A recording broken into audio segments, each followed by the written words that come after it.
Welcome to the Homeschool Together podcast.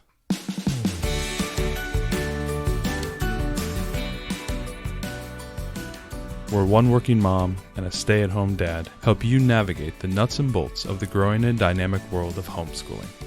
With a focus on early learners, like me. All the ins and outs of building and maintaining your homeschool life. Homeschool. Find out tips and tricks to make things like this easier. I'm reading. And ultimately, enjoy educating your kids. And what's that last thing? Have fun together. Did I do good, Daddy? Yeah, you did, sweetie. Good job. Hello and welcome back to Homeschool Together. Thanks so much for joining us. We are getting back from the Thanksgiving holiday and we jumped right into the flu season. Yeah, so known as Fluvember. The Fluvember, flu-apocalypse, as we are currently coming out of. We currently have 2 sick children, so we are surviving. Yeah, well, and you're still sounding pretty sniffly yourself. No, I'm getting more of that, Eddie Vedder baritone voice. Well, this is the reason why we're going to be a little bit slow in coming out with our next couple YouTube videos, because we are one take people for YouTube, because that's the time we have to do, and we can't get through it without coughing. Yes. So there we go. And we're currently snowed in, so we're recording this while we are snowed in with the flu and the last bottle of children's Tylenol that exists in our town, because I went to all the stores last night in the snow. Exists in the country. I think we have the last bottle ever. Oh my gosh. You couldn't even overnight in Amazon on that one. Right. If you can't overnight it from Amazon, I mean, really. Yeah. Anyway, thanks so much Yeah, I know. Thanks so much for joining us. If you have a chance, head down in the show notes. We're going to have a couple links, especially today. We're talking a little bit, probably I think for me, one of the more important things that I've learned in the last 6 or 7 months. So we'll have a couple links down in the show notes for you as well as links to our Gumroad store if you'd like to support the podcast. And thank you to all the new people, all the listeners. We know you're here because we just had another record month of downloads. Yeah, so we did. It was pretty exciting. It was very exciting. As we were hacking and having fevers, we were like, look at our downloads. Look at our numbers. They're doing so excited for November. Yeah, it was bad. But we appreciate all of you. So welcome if you're new. And this is really, I think, a very important episode today because, we actually had Ryan Billingsley was on last year from Dad's Suggestion. One of the things he said just resonated so much with us. So they're an unschooling family, and he said that their philosophy is if they could teach their kids to read, everything else is going to be fine. That was their number one goal, was that they just wanted to get their kids to read. And for us, since the start of our homeschooling journey, that has been our biggest goal too. I call it the chasm. I'm trying to get him across that chasm. Yeah, getting our daughter to read. We were kind of like, look, math, all the rest of it, it all has reading, right? We play games. We want her to be able to read. There's so many more things that she can enjoy and so many more topics she can learn about if she can read. You and I both love to read. If you've listened to our podcast, we have like over 2,000 books in this household. We have apps to catalog our books and all kinds of ways of organizing and tape for our books. And we have bookshelves in probably every room of our house. And I just told your mother that we were going to purchase another bookshelf. And she was like, do you really need another one? And I was like, yeah, no, we do. We really need another Mom, one. do you need more curio cabinets for your crystal pieces? Right. Do you need another vase? Do you need another vase?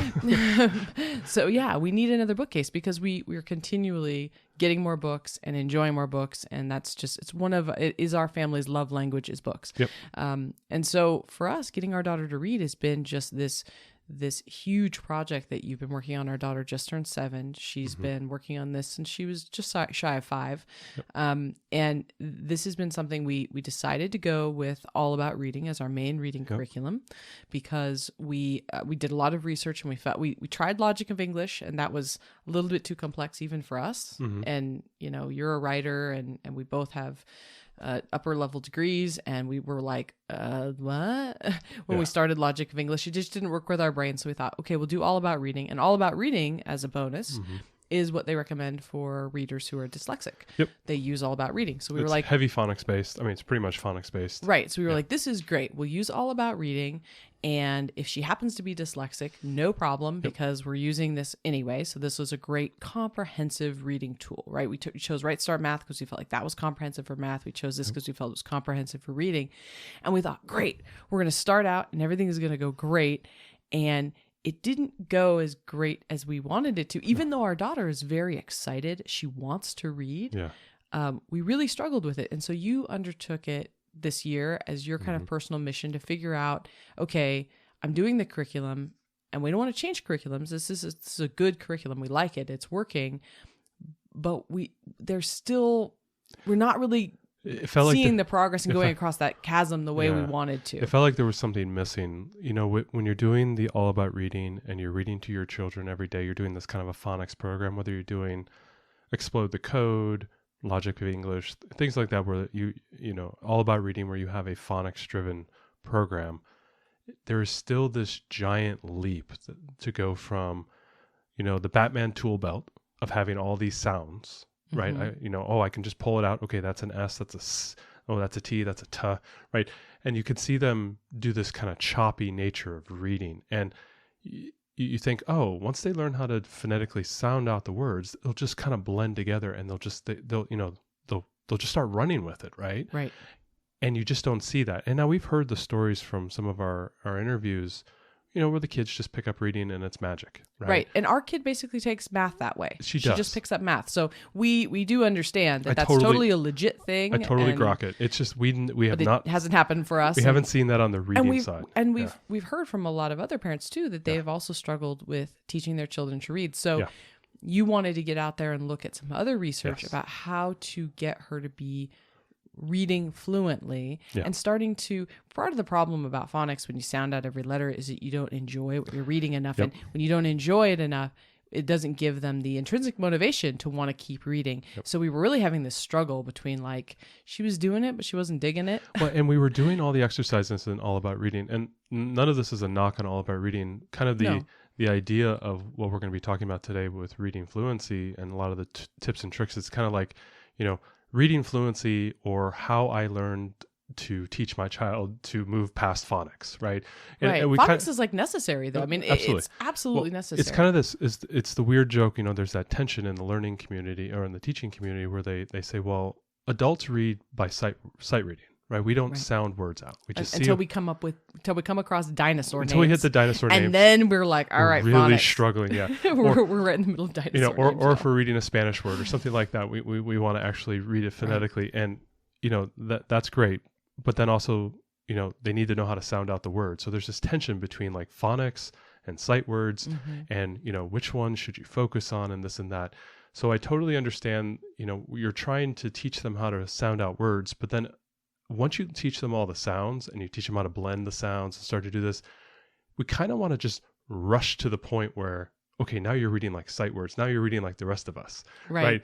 And we want to kind of get you there. And that's the chasm, I think, is it's like, how do you get them across from being a phonics reader and having all the phonics tools to reading like a sight reader like we do, right? Right. Like I can read, you know, Yeah. pages and pages and pages without ever sounding out a single word. And that's the gap I think you got to do. And Right. and in that is a lot of confidence. It's a lot of repetition. But the problem is you can't, you know, if I'm, you know, the practice element, you can burn out a kid, especially when they're first Right. starting out, where it's like, Absolutely. oh, she's only got 10 minutes of reading Bob book level words in her. Otherwise she falls apart. I mean, it's Right. it's a lot There's of an endurance. There's an there endurance is aspect. endurance, and I think part of the struggle with this is that like our daughter right now is in All About Reading level 2, and she's a first grader. Yep. She's doing fine. I mean, there's not a problem. She's completing all of the lessons in All About Reading, Yeah. and she's not struggling with those lessons. So I think this episode and our our struggle has been not with like she's doing the curriculum. It's happening. She's pacing with the curriculum. What she's not doing yet is she's not picking up books that she should be able to read based on what phonics she knows and sitting down and wanting to read them. And when she does sit down, she's still sounding them out, stumbling, taking her time. So she's doing all the lessons. It's not like she's not we didn't like advance her through the curriculum too quickly or something. Yep. But we're not seeing like, oh, hey, you know, here's a level 1 reader book. You know all these words. You should be able to just sit down and read this. Exactly. And that's not really the case. It wasn't happening like that earlier this year. And this one we Right. finished All About Reading level A.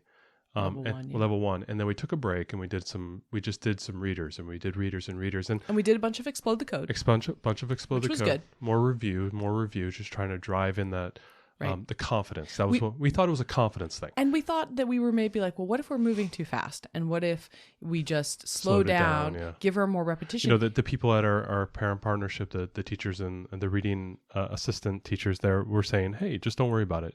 They'll pick it up over time. She's going to pick it up when she picks up. And there's this balance, right, between challenge and mastery, right? Yep. So if you continue to challenge kids every time that they come around the bend, they master something, and you don't give them any time to sit in that mastery, and you just move them on to the next challenge, that can get kind of discouraging. So you don't want them to sit in that mastery so long that everything is easy and that they don't want to work.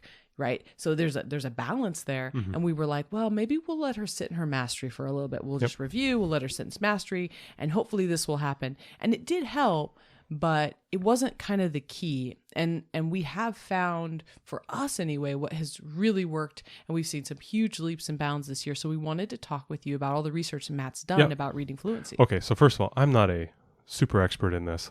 No, basically but we what wanted happened to share. in my effort to learn I don't think I'm a dumb person. I may not be the smartest person. So. I'm definitely not the smartest person in this room right now. That's not true. But I felt like, come on, this is like basic reading. What are the? Everyone learns to read. Right? It's sort of like, when you're trying to teach your kid to learn to sleep, right? Like, okay, it's not like a secret handshake you have with a baby, right? It's like, what are the tricks? What are the, the tips? What are the things? And they're always the same type of things. And it's always, it's a process, and eventually they get there. And so basically the funny thing is I went out and just said, okay, I'm going to Andy Weir's The Martian. I'm going to engineer this thing. Like, I know there's like, what was the characters in The Martian? Oh my gosh. Mark Watney. I'm going to engineer this thing. You're going to Watney it. I'm going to Watney it. And, because we're engineers, and that's how we think.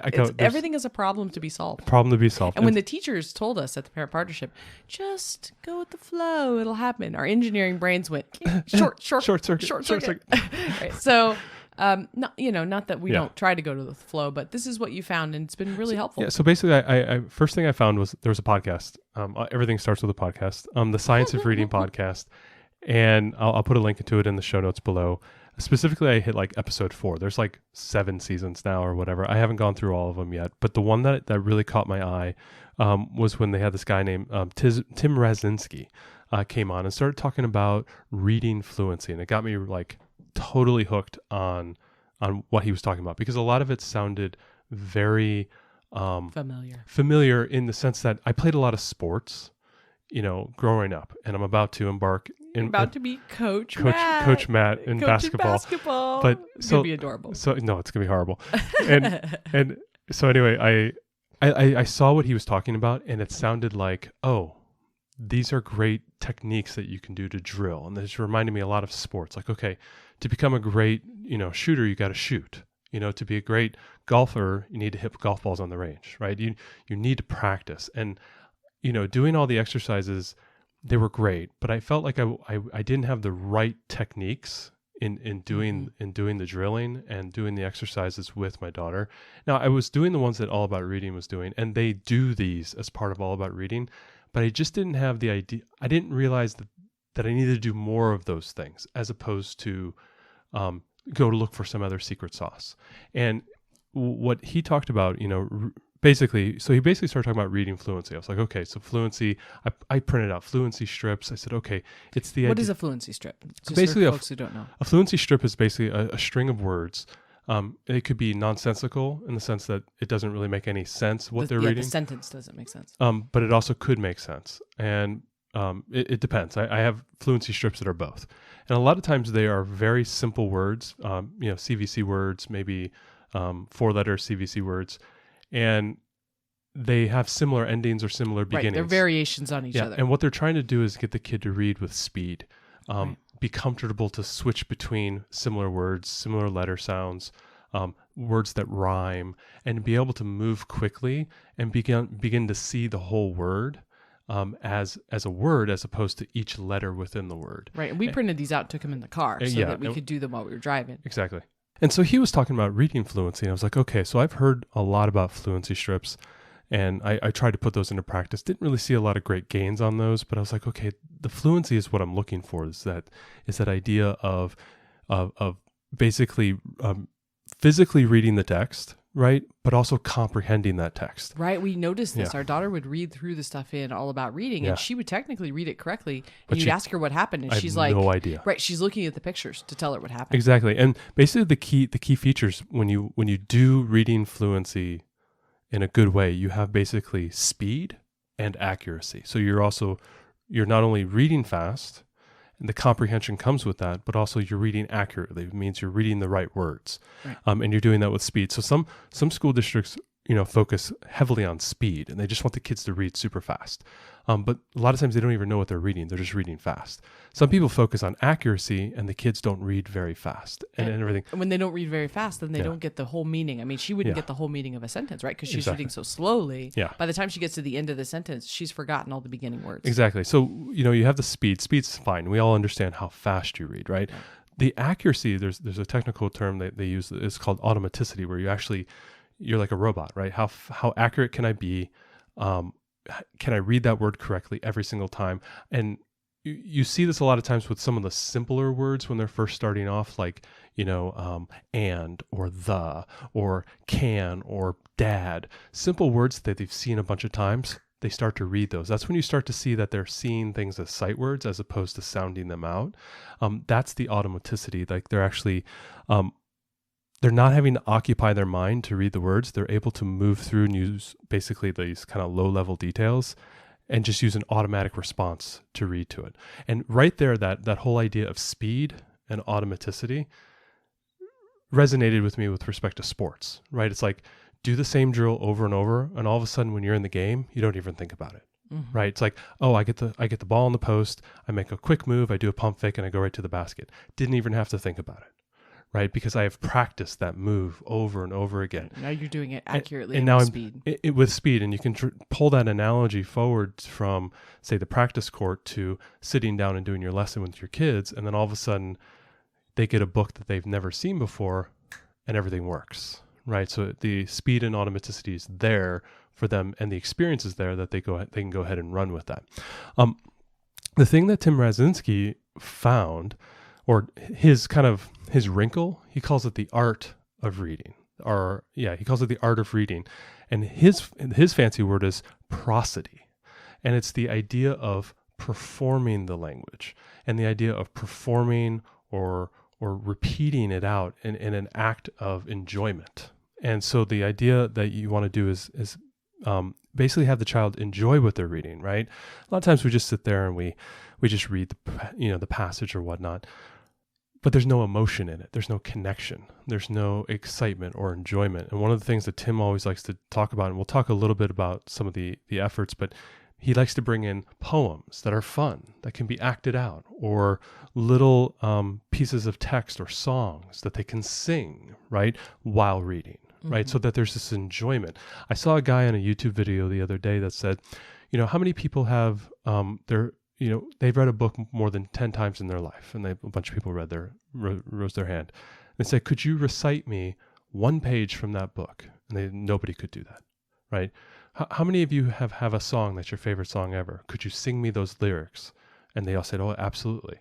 And they said, well, a song may have 250, 280 words in a song, and you can recite it, verbatim, with the music and everything. There's 280 words on a page of text. Why could you not, recite that back to me? The magic there is in the performance. It's the enjoyment. It's the prosody. It's the art of the reading, and the fact that you can do a lot more with it. And the rhyming. The rhyming is hugely impactful. And we started using a book of nursery rhymes and things to go over, and we can link that in the show notes. Yes. The book that we bought, right? It's actually it's Tim's book. So okay, perfect. That was the one that we picked up, and so basically, Tim has a couple, in reading fluency, there's a bunch of techniques, and we'll start going through them here. But I'll link a couple of Tim's books in here, and I'll link a couple of the podcasts that you can go and listen to. He's a really, really smart guy, really fun. He's been doing it for a long time. The first technique that he talked about is this idea of repeated reading. So where you take a text and you read it over and over again, and you do the same text over and over again. And we'll talk about how you can kind of sync all these up. You can do different things. But the first thing is the repeated reading. So you take a text, could be anything. Could be your the current short story in the All About Reading book. It could be a set of sentences that are in your All About Reading print-off. It could be a Bob book. It could be whatever you're using in that moment. It could be a poem. It could be a song. And we did some nursery rhymes. We did nursery rhymes as well. Yeah. So it doesn't have to be a specific type of thing. It can be anything that your learner enjoys, and then you use that as part of your repeated reading. One of the things that I like to do is I like to do the repeated readings on the short stories that are required in the All About Reading text. So every other chapter, every other lesson in the All About Reading is typically a short story, and it comes out of one of their readers. And we used to just read the short story, be done, move on. And that was a miss on my part. And this was something that I wish I would have known this beforehand, because I would have had my learner just continue to read this. Because once I felt like she read it, she did a pretty good job at it. I don't know if she's mastered it. I mean, we could do it a couple more times. It was a little. When she read it right. I mean, you're kind of like, well, okay, do it again. Exactly, right. I mean, why? You've accomplished the lesson, is what you're thinking. Right? Exactly, yeah. And so, doing the repeated readings, so each time they're more and more confident with the text. They know more words, they know the meaning of what they're reading, and they comprehend it. And this is kind of funny, because I've actually intuitively learned this back in high school when I was reading Shakespeare in my English class. And I think my senior year. And I realized that, if I can go and get a Cliff Notes version of the book, and I can read the act summary for that, whatever play it is, say it's Hamlet. And I read the first act summary in Cliff Notes, and then I read the synopsis of what is the meaning behind this thing. And then I go and actually read the text. I actually found like I enjoyed it more because I knew the meaning and I knew that comprehension, and I could attack the text because I've hit it a couple times already. I could take away that fear of reading, trying to comprehend and understand what's happening. I've already stripped away those two difficult ones, and now I can just enjoy. I see the same type of process here when it comes to doing repeated readings of texts. So when you're doing this now, are you having her just like, for each All About Reading story, do you do it like every other day, or like how often do you repeat? What's the nuts and bolts of that? So we actually do repeated readings in two different ways. So think of it as an array. I do repeated readings through the week. So we attack the story multiple times, but also when we first attack the story, when we first see it, we read it multiple times that day. And that leads right into the next one, which is assisted reading. So basically, this is where... This has been huge for us. This has been huge, doing the repeated readings, but the assisted readings where I am reading it with her. So basically the process is I read it, we read it, you read it. And that's what happens on the first day. So I read it, you read it. So this is the assisted reading. So this is where an adult reads along with the students. So I do it slightly faster than what the learner can do on their own. So I do just a little bit faster. Very often I have a pencil or a finger that I'm tracing along. I know Tim talks about in classes, they'll pass out a sheet and the teacher will read and the kids will read from the sheets. But since we're in a one-to-one situation, I can do it right next to her with I typically have a pencil that I kind of go along with. So I do the assisted reading and we read together. And I always tell her, read what you know. If you don't, listen with your ears so you can hear it, and then continue on with me. And so I always say... So she doesn't get hung up on words she doesn't know. And if I hit a word that I know, say, was called out earlier in the lesson, a lot of times in All About Reading, they'll do some vocabulary that are more difficult words. They could have even been from the previous lesson, because both lessons in All About Reading kind of come in chunks. They're like 2 lessons. So they do a lot of vocabulary, some type of conceptual learning that happens there, and then that carries forward into the short story. So there may be actually a word that we were reading, the previous day is now coming into your short story, which is fine. But if I know that's a unique word, if I know if it's a challenging word, I will hit that word a couple times. I'll stop, be like, he walked down the beach, but didn't go in the water because of the rip tide. And I'll say rip tide, rip tide, and then I'll keep reading, right? Just to kind of it's almost like a hammer. I'm beating it in her head.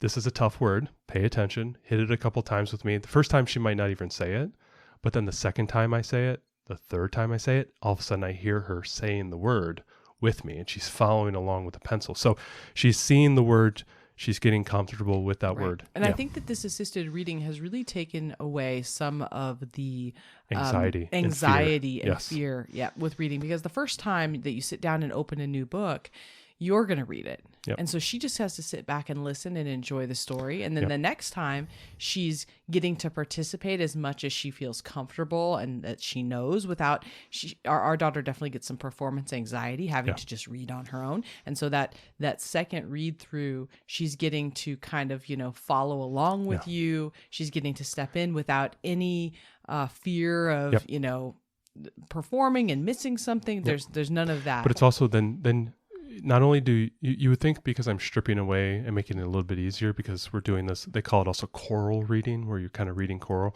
in a choral manner.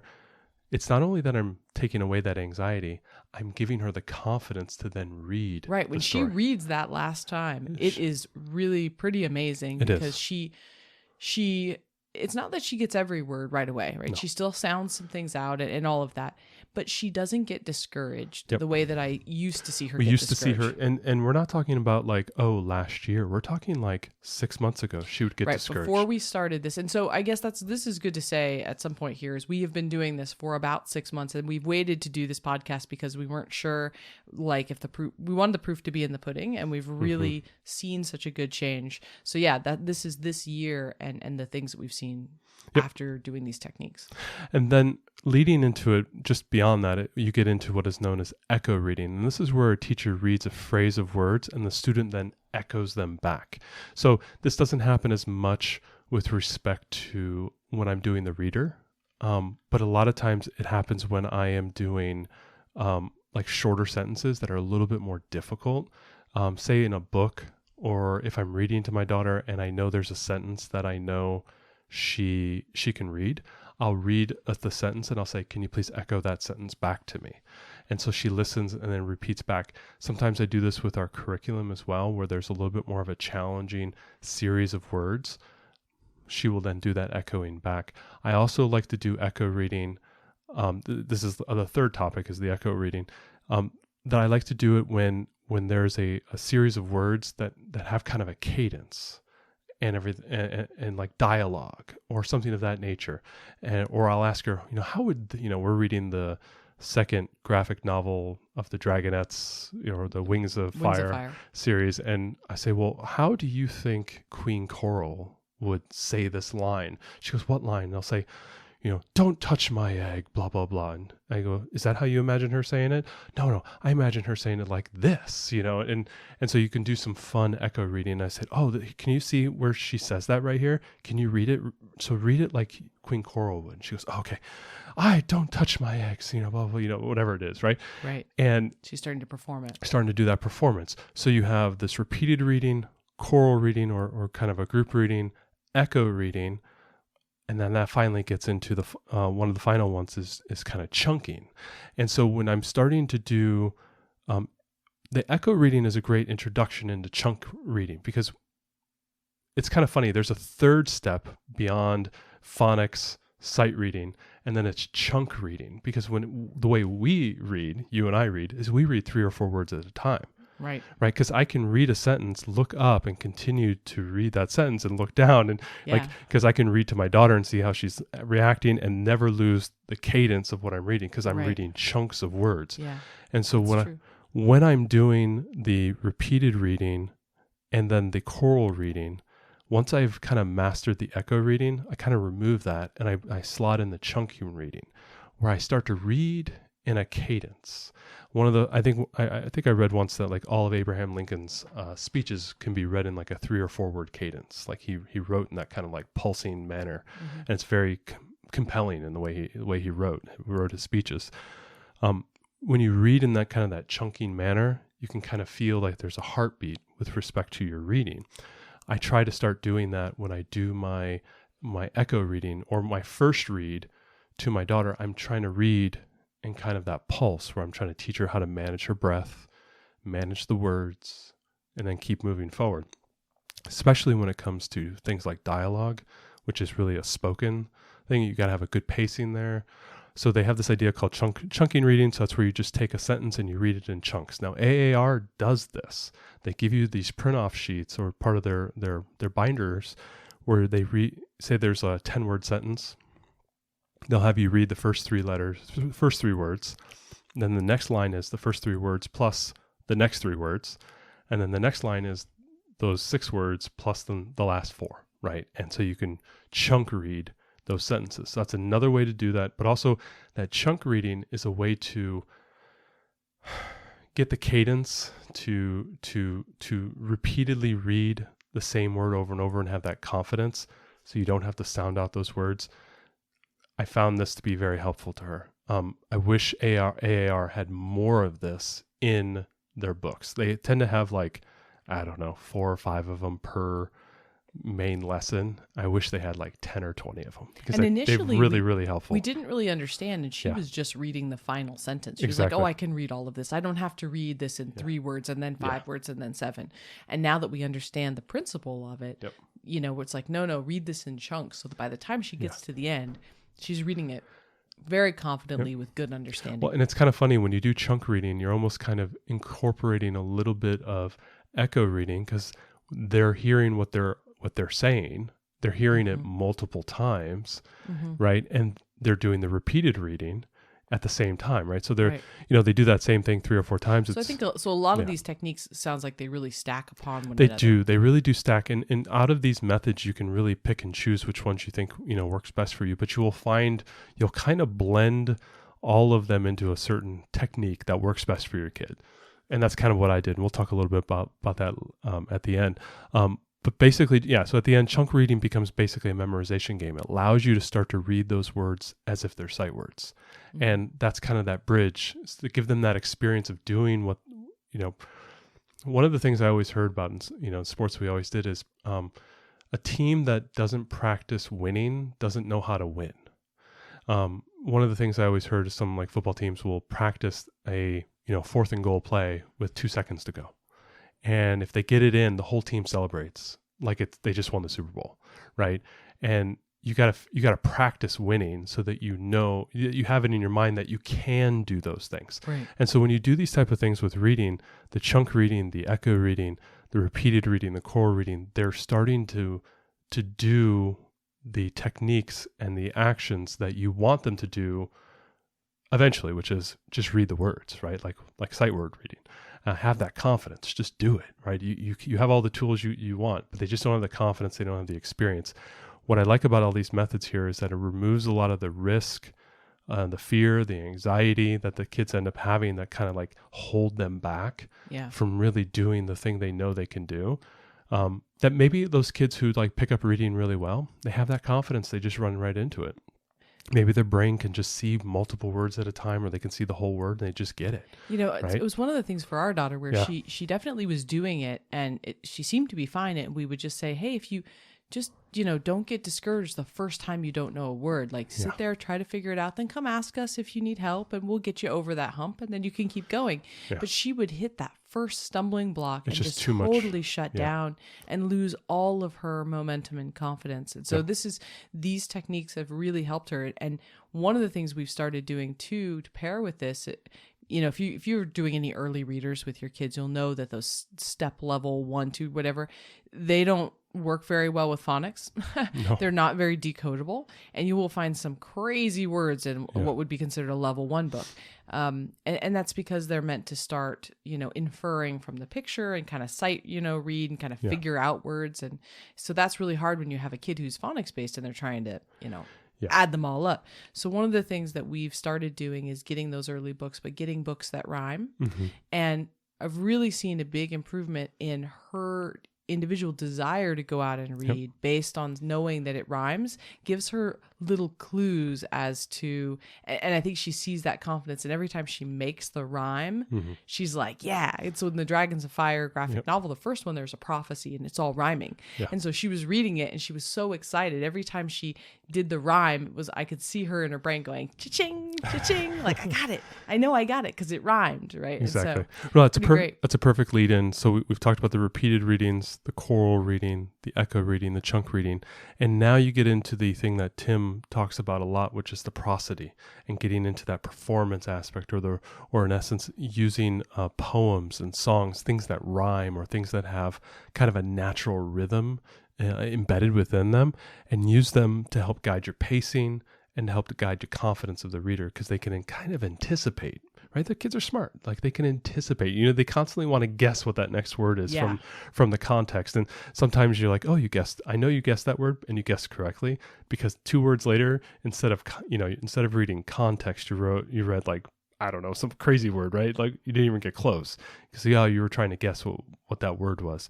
But things like poems and songs and rhyming books can allow them to know that whole mess of words that they have in their head that they know, go, oh, that's probably strong because the one before that was wrong, and it rhymes, and I can kind of guess what that word is. So Tim loves to use poems and songs, and this gets into that prosody, the art of reading, the act of experiencing and having fun and performing those type of things. And she loves to perform now. She does. Loves to say, oh, come sit with me while I read this, or here's the poem that I've got. Let me call grandma and read this to her. Yep. And she really loves that aspect of it. It's not just the performance, but a lot of times with certain things, there's inflection in the voice. Like, so if you're reading a poem, you can, like one of them, what was the one I don't remember the name of the poem, but she read it as if she was Dracula. Do you remember that? Oh yes, that's right. Yeah. It was like a really innocent nursery rhyme, Yeah, and she read it like Dracula. Yeah, it was very funny. But she had an absolute blast doing it, because she could loves doing voices. Pretend to have the voice, and she had the inflection, and she was performing. And as part of using poems and songs, you can start to add in the ability to memorize and recall, because you can know what's coming up. And so they have the text in front of them and they're reading it, but if they drop a word, they can look down real quick and, oh yes, I know what that word is, and they can carry on and move forward. Using poems and songs with all the other techniques that we just talked about is a great way to add the fun and enjoyment and the experience of reading to learner. As what you said is like, oh, you can record a video and send that to grandma, or you can perform that in front of your friend, or whatever it might be. The act of performing. I think Tim used to talk about how some of the students the parents would come in to the class and they'd have to then perform a speech or a poem or some piece of text, and the parents would be surprised, like, oh my God, my kid memorized that. The act of memorizing, as I said, my analogy earlier, it's like it's easier to memorize a song than it is to memorize a page of text. Adding that into plays and poems and songs and using things that are exciting can not only engage the reader, but also engage the mind into understanding what they're reading and using that to enhance their ability to read. Mm-hmm. Then the final one, just kind of an extension off of that, is using plays, pulling in famous plays, pulling in famous dialogue, maybe from a movie that they love. Yeah, we started doing movie dialogue with her, and it's been very fun. I mean, think about it. What's the if you remember back, what is a lot of people's favorite things to do is to quote movies and to quote. Some people can. I don't know about the ladies, but I know a lot of guys can communicate via quotes in movies. And we will immediately know what movie you're talking about, what character you're talking about. I can quote Dumb and Dumber clips all the time. Ugh. I know she doesn't love it. Hey guys, take a knee. No. Dumb and Dumber is a Desert Island 5 movie from Mr. Matt. Gosh. Desert Island 5. I could watch it anytime you want. Anyway. Anyway. We are living proof that you do not have to share all sense of humor. Don't have to share any sense of humor. You don't have to share. You don't have to share it exactly to have a good marriage. Exactly. Oh my gosh, that's the stupidest movie that's ever existed.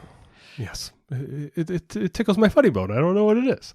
I don't know what it is. But it's been fun. We've been using like Harry Potter quotes for our daughter because she really loves Harry Potter, and so that's been a really fun one for her.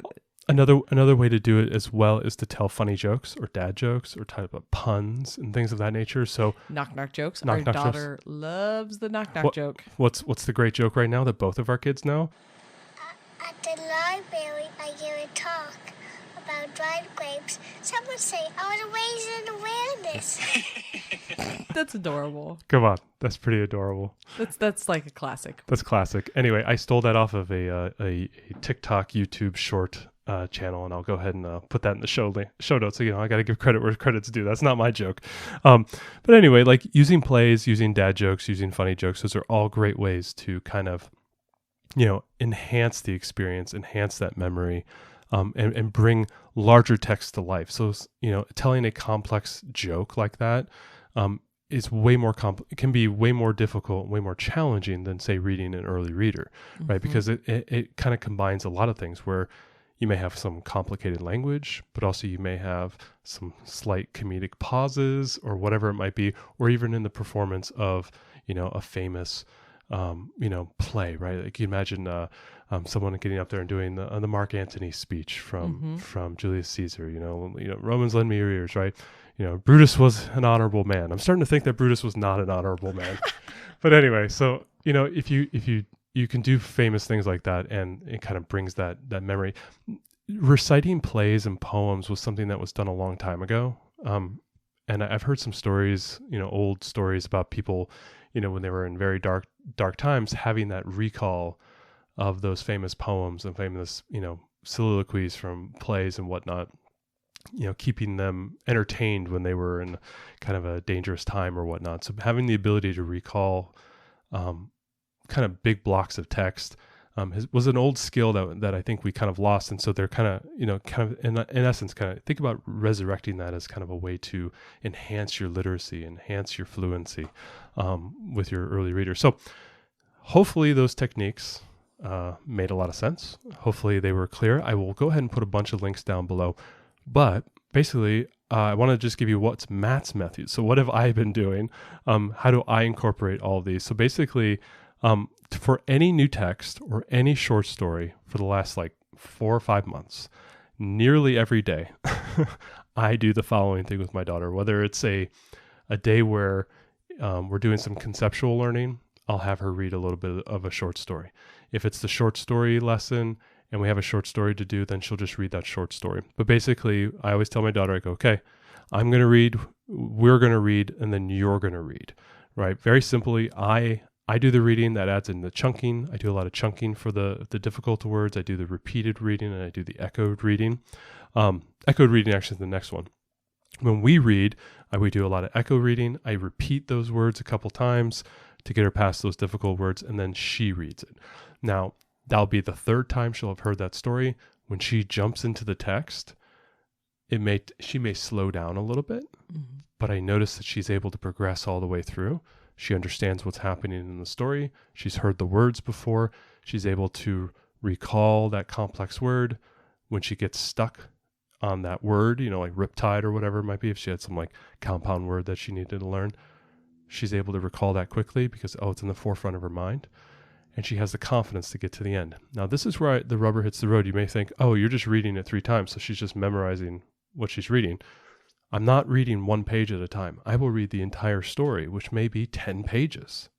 So there's no way that she's memorizing on the second pass what's on page 10. There's absolutely no way she's doing that. There's no way. Right. And I know she's not memorizing it because on the following day, we come back to that short story. I don't do those techniques again. I don't do the repeated reading. We don't do the choral reading. She does the reading. So she's approaching the text without me doing the multiple readings or the repeated reading. And she's approaching it as if she's, finding a new text.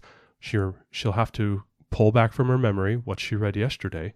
She reads a tad bit slower, but she gets all the way through it. And very rarely does she run into any sticky points where she normally would have kind of shut down before. I then do that again the following day and maybe one more time where I kind of carry those short stories forward. So she's reading, she'll end up, between her and I and her, we may read that short story 5 or 6 times. And I find by the final time that she's able to just read it like it's no big deal. And we're not finding through this method either that she's getting bored of the things because I think it's because she's enjoying the confidence of the mastery of being able to do it, that it's not like, I don't want to read that for the 5th or 6th time, right? We're not hearing that from her. She's enjoying that she can do it and she can do it well. Well, and the funny thing is now I'm asking her to read things that are on cards, like we're playing games, read things at the store, I see a lot of that anxiety is now gone after doing this for about 4 or 5 months, having these techniques put into place and really focusing on them a lot. I find that a lot of that's gone. And now, if she does do any pushback, she's like, oh, I don't know. I said, well, why don't you give it a try and let's see what happens? And she goes, okay. And she just starts. And you're like, okay, well, that wasn't too hard, was it? You know, Right. like She wouldn't do that before. She wouldn't have done it would before. Not have, she just said, attempted new I'm not things. going to do it. You know, I'm She'd be just, afraid. I'd be too afraid. Right. It's been a huge revelation for us. Right. So her confidence is up. Her speed of reading is up. Her speed of reading is way up. Her ability to read CVC words just by sight reading now is, I mean, she has like, you know, she could just do maybe 100, 200, 300 words just all the time now. It's not even a big deal. Yeah, Right. A lot of those short, you know, the one, you know, obviously the 2-letter words, the 3-letter words. I was like, you're still sounding that word out. It's like, come on, you've read that word 1,000,000 times. Yeah. And it's like 2 years of you reading that word and you're still sounding it out. Now she's not. Right. And it's this confidence. It was a confidence game. It was a confidence issue. So, you know, as we go forward, we're just going to continue doing these methods, and we're just going to continue, I think, to add the complexity and to continue to, you know, do the stress test in a good way, to keep pushing her forward. But these reading fluency methods have been a real big find for us. So I hope this has been informational for you guys. It's been really revolutionary for us. Yeah, she now picks up books. We go to the library and she checks out. We specifically asked the librarian to help us find early readers that were rhyming books. Yep. So they were kind of your, you know, leveled readers, but rhyming. Mm-hmm. And she loves those. She brings them home. She reads them. She's caught with a book in her hands a lot of times when she's got downtime. So I think that's exactly what we wanted to see. I think you really saw the benefit when she read 10 Timid Ghosts. Yes. So we at Halloween we tend to have books for 10 Timid holidays. Ghosts, and we have lots of holiday books. And one of the things that was interesting about that was it had the same cadence, right? Yeah. A witch moved in and wanted them out, right? So she could memorize that part. Yeah. And then she only had to read the new part, and she knew that it was going to rhyme. Yeah. And she was going to be counting down numbers. So she was able to put enough of it together.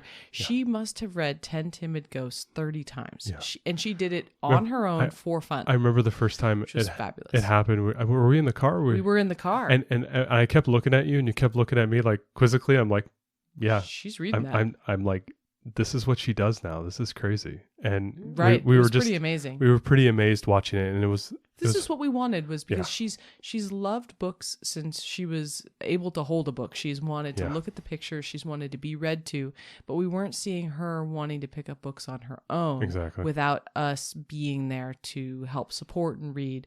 You know, she wanted to pick them up and look at the pictures, but she would never want to voluntarily try to read. Yep. And just in these last few months with these techniques, we've seen her want to pick up things and read herself. So for us, it's been night and day. And hopefully this is this nuts and bolts stuff is helpful to you and gives you some ideas. If you have amazing reading techniques, you know, please put them in the comments. We love it. Like I would love to learn more. These were the type of things. I listen. I fully admit I may have skipped over the all about reading 2 pages.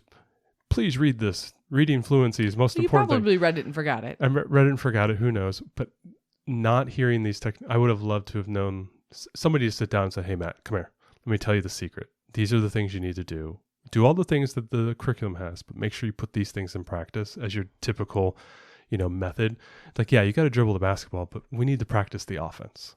And the offense is this, right? It says, yeah, have them do the drills, but we need to work on the offense, right? And here are the methods for the offense. And so I would have loved to have known that. So anyway, hope this helps you. Let's end it the way we're ending it now is like, what books are we into? We just... Book of the week. Book of the week. We finished Journey to the Center of the Earth. The Great Illustrated Classics Illustrated Classics edition, Jules Verne. I've never been a very big Jules Verne fan.